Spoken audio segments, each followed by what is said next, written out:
Hello everyone, this is P. Chalamani here. First of all, I would like to welcome you to my today's session. In this session, we are going to discuss about something interesting and important topic, right? So, which is called formation of PDE by eliminating arbitrary constants. So, to form PDE, there are two methods. The first one is by eliminating arbitrary constants, we can form PDE. There is another method that you can use by eliminating arbitrary functions. Okay, by using this method also you can form PD. Okay, so before we dive into solving this problem, let me have a quick review about what is the meaning of PD. So PD is nothing but it is a partial derivative which gives us to find the rate of change if more than two variable is given.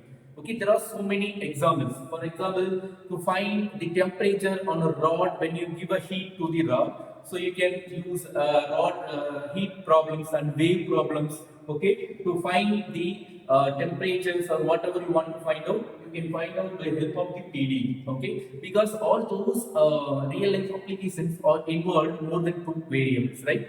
Okay, now before we dive into solving this problem, we require these two notation.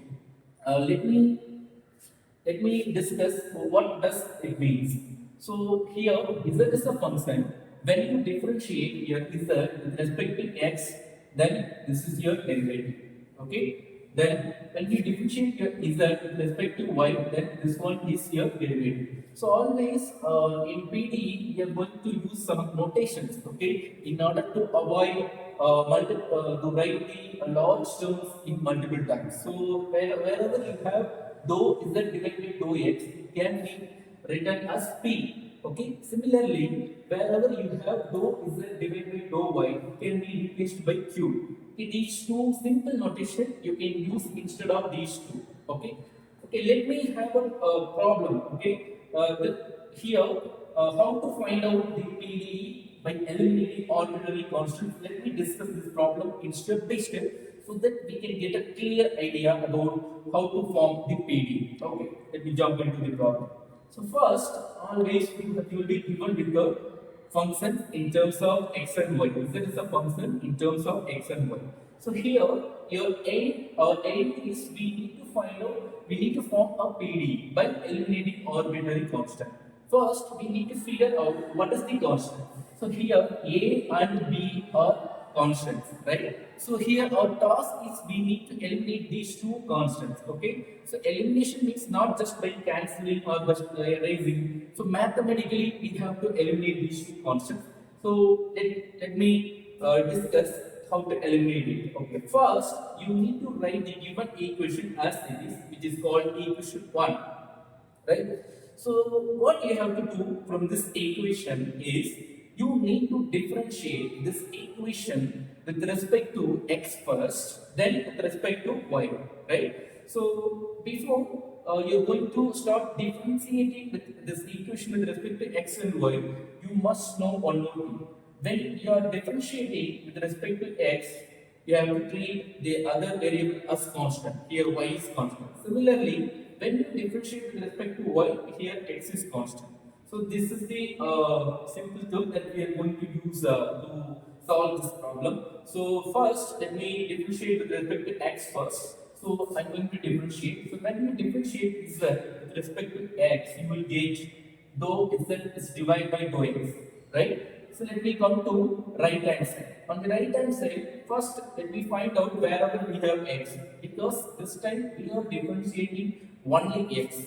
So here we have x. So here we do not have x. So we need to treat this one as constant. We need to differentiate only this one because we have x only here. Okay. So in partial differentiation, when we differentiate with respect to x, we have to treat other variable as constant, right? So therefore, the differentiation of x square plus a is what? It is 2x plus when you differentiate a, it is constant, therefore 0.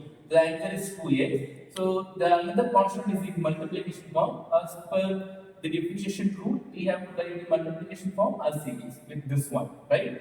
So from this, I'm going to find out some results which will replace my equation in terms of p and q, right? So here already we have formed wherever we have dou z divided by dou x can be replaced by p. So therefore P is equal to like the remaining one. Now from this you need to find out what is the y square plus b, because this term will replace in the equation 1.